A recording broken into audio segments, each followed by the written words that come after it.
A presenza de toxina complica o traballo do marisqueo na ría de Muros e Noia. As zonas de produción permanecen prácticamente pechadas para o marisqueo, nunha das semanas con máis actividade do verán, aínda que a situación da navalla segue sendo favorable. A toxina obrigou esta semana ao peche das zonas de marisqueo, primeiro na zona 1 e posteriormente tamén na zona 2. Polo momento, só a extracción de navalla continúa permitida nunha parte da ría, mentres se agarda polos resultados das últimas análises. Pois a toxina cerrou esta semana, cerrou primeiro a zona 1 con un peche cautelar e agora cerrou a 2, o sea, está cerrado, a zona 2 está aberto só a navalla. E a zona 1 mandáronse muestras de navalla, esperamos tamén que abra pa navalla, pero para o marisqueo o sea, de principio non hai perspectivas de que se abra.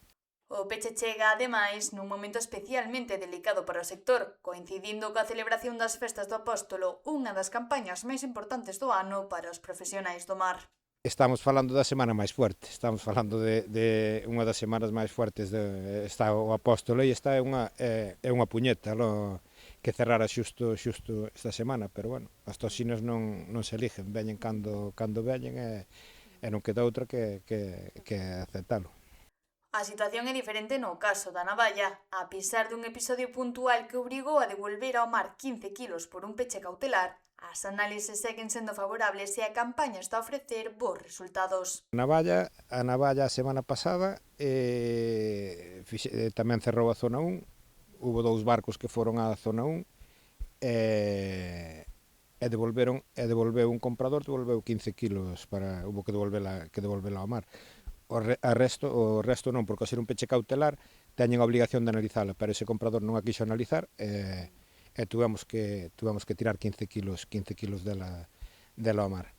E a navalla, bueno, temos a zona 2 aberta, hoxe pediron unha muestra e estáse analizando, pero a navalla non está dando positivo. A navalla, de principio, estamos tendo suerte. Ademais da boa resposta sanitaria, o mercado tamén está acompañando, con prezos que o patrón maior cualifica de históricos. A navalla este ano está valendo moi ben, o sea, non hai queixa ningunha. Os precios da navalla este ano foron de récord.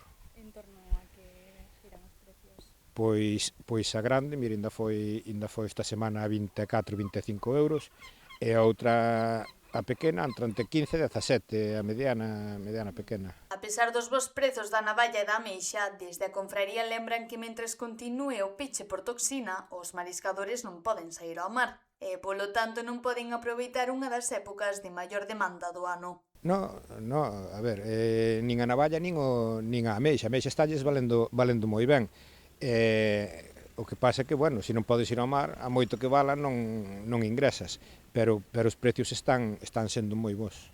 Mentres non melloren os resultados das análises, o sector continuará pendente da evolución da toxina para poder retomar a actividade. Unha espera obrigada que chega nun momento importante no que a facturación se refire.